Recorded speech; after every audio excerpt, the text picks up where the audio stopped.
সুপ্রিয় দর্শক, আসসালামু আলাইকুম। নিউজ বাংলা আপনাদের স্বাগত জানাচ্ছি। আমি মোহাম্মদ জিয়াউদ্দিন। দর্শক, বাংলাদেশ জাতীয়তাবাদী দল বিএনপির চেয়ারপারসন বেগম খালেদা জিয়াকে একটি মামলায় 2018 সালে সাবেক স্বৈরাচার শেখ হাসিনা সরকার গ্রেপ্তার করে কারাগারে নিয়ে যান এবং একটা পর্যায়ে যখন করোনা চলে আসে, করোনাকালীন সময়ে তাকে তার বাসভবনে গৃহবন্দী করে রাখা হয়। দর্শক,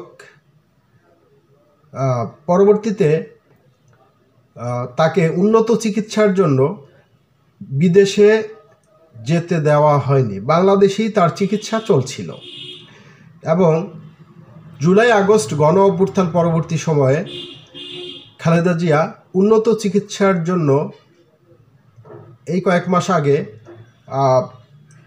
যান তিনি লন্ডনে। সেখানে গিয়ে চিকিৎসা নেন দ্য লন্ডন ক্লিনিকে এবং তার বড় ছেলে বিএনপির ভারপ্রাপ্ত চেয়ারম্যান জনাব তারেক রহমানের বাসায় আছেন।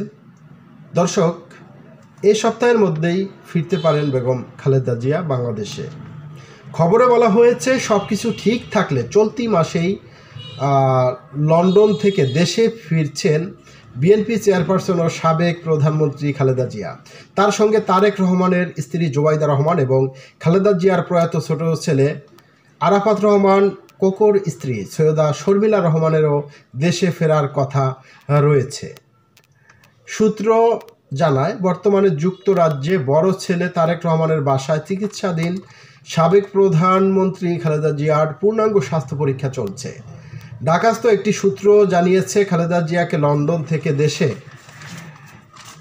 ফেরাতে কাতারের বিশেষ এয়ার অ্যাম্বুলেন্সের আয়োজন করতে গত সপ্তাহে বিএনপির মহাসচিব মির্জা ফখরুল ইসলাম আলমগীর অন্তর্বর্তী সরকারের পররাষ্ট্র উপদেষ্টা মোহাম্মদ তৌহিদ হোসেনকে চিঠি লিখেছেন।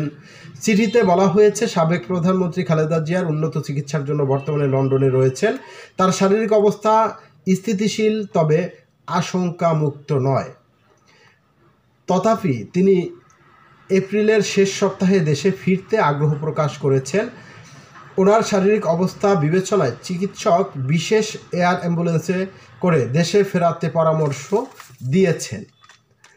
সংশ্লিষ্টরা জানিয়েছেন, বিএনপি মহাসচিব চিঠির পরিপ্রেক্ষিতে সরকার লন্ডন ও দোহার বাংলাদেশ হাইকমিশনের মাধ্যমে সাবেক প্রধানমন্ত্রীকে দেশে ফেরাতে প্রস্তুতি নিচ্ছেন।